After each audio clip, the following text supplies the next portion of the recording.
फैजाबाद जिले की एक रात की बात है। वहां के घाट रेलवे स्टेशन में कई सारे ऑटो ड्राइवर खड़े थे। सभी सवारी आते ही एक एक करके उन्हें बैठाते और चले जाते थे। जैसे ही रात ज्यादा होने लगी, ज्यादातर ड्राइवर अपने घर को चले गए। उसी रात दुर्गेश ऑटो ड्राइवर भी घाट रेलवे स्टेशन पर था। वो भी दूसरे ड्राइवरों की तरह घर जाने ही वाला था। तभी उसे याद आया कि एक पैसेंजर ट्रेन आने वाली है। दुर्गेश और 3-4 ऑटो चालक उसी पैसेंजर ट्रेन के इंतजार में रुक गए। Featured videos 360 play win. रात के 12:13। तभी जोर जोर से बारिश होने लग गई। रात तो थी ही, लेकिन बादलों की वजह से चांद की रोशनी भी नजर नहीं आ रही थी। बादल गरजते और बिजली चमकती तो कुछ उजाला नजर आता, वरना अमावस्या से भी ज्यादा काली रात हो गई थी। कुछ ही देर में पैसेंजर ट्रेन आई। दुर्गेश को ट्रेन से एक खूबसूरत सी लड़की उतरती हुई दिखी, जिसके कंधे पर एक बैग और हाथ में एक सूटकेस था।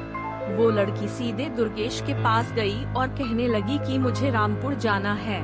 दुर्गेश ने कहा कि अभी बहुत रात हो रही है, इसलिए 700 रुपए किराया लगेगा। अगर आप सुबह जाएंगी तो मैं 200 रुपए में ही छोड़ दूंगा। लड़की ने जवाब दिया, मुझे अभी जाना है, आप ले चलिए, मैं पैसे दे दूंगी। दुर्गेश ने कहा, मैडम आप पहले पैसे दे दीजिए, मैं आपको सही सलामत घर तक छोड़ दूंगा। लड़की बोली, अभी मेरे पास सिर्फ 300 रुपए हैं, आप ये रख लीजिए, घर पहुंचते ही आपको बचे हुए 400 रुपए दे दूंगी। इतना सुनते ही दुर्गेश ने कहा, ठीक है मैडम, आप ऑटो में बैठ जाइए। कुछ ही देर में दुर्गेश ने उस लड़की को उसके घर के पहुंचा दिया। वो लड़की ऑटो से उतरी और घर के अंदर चली गई। दुर्गेश अपने 400 रुपए के इंतजार में खड़ा रहा। आधा घंटा बीत गया, लेकिन लड़की लौटकर नहीं आई। दुर्गेश के मन में हुआ कि अंदर जाकर देख लेता हूँ कि वो अब तक क्यों नहीं आई। उसने घर की घंटी बजाई और जोर जोर से आवाज लगाने लगा। तभी एक बुढ़िया ने घर का दरवाजा खोला। दुर्गेश ने उससे कहा कि एक मैडम यहाँ ऑटो से आई थी, उन्होंने मेरे 400 रुपए देने हैं, वो अब तक पैसे लेकर बाहर नहीं आई। बुढ़िया ने हैरानी से पूछा, कौन मैडम? यहाँ तो मैं और मेरे पति के अलावा और कोई नहीं रहता। हाँ, मेरी बेटी पहले रहती थी, लेकिन वो 5 सालों से यहाँ नहीं रह रही है। दुर्गेश बोलने लगा, क्यों, अब वो कहाँ रहती है? मैंने शायद आपकी ही बेटी को यहाँ तक छोड़ा है, आप एक बार अच्छे से देखिए। बातों ही बातों में दुर्गेश की नजर सामने दीवार पर गई। वहाँ उसी लड़की की तस्वीर लगी हुई थी, जिसे वो ऑटो में बैठाकर लाया था। दुर्गेश ने बुढ़िया से पूछा, वो दीवार पर जिसकी तस्वीर लगी है, वो आपकी बेटी है? बुढ़िया ने जवाब दिया, हाँ, वो ही मेरी बेटी है। क्यों, क्या हुआ?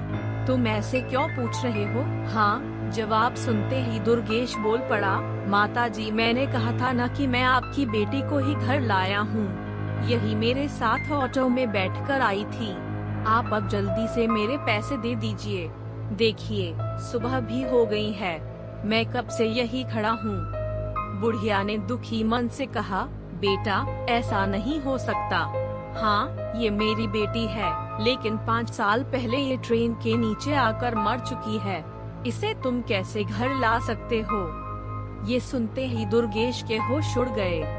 वो तेजी से वहाँ से भागा। जैसे ही वो ऑटो के पास पहुँचा, तो देखा कि उसकी सीट में 400 रुपए रखे हुए थे। उसने वो पैसे भगवान के सामने रखे और मंत्र का जाप करते हुए आगे की ओर बढ़ गया। उसके मन में हुआ कि आज तो सवारी बैठाने और पैसेंजर ट्रेन के लालच में मेरी जान जाते जाते बची है।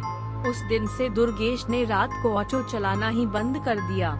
वो सिर्फ दिन के समय सवारी लाता व ले जाता और रात को घर में आराम से सोता है।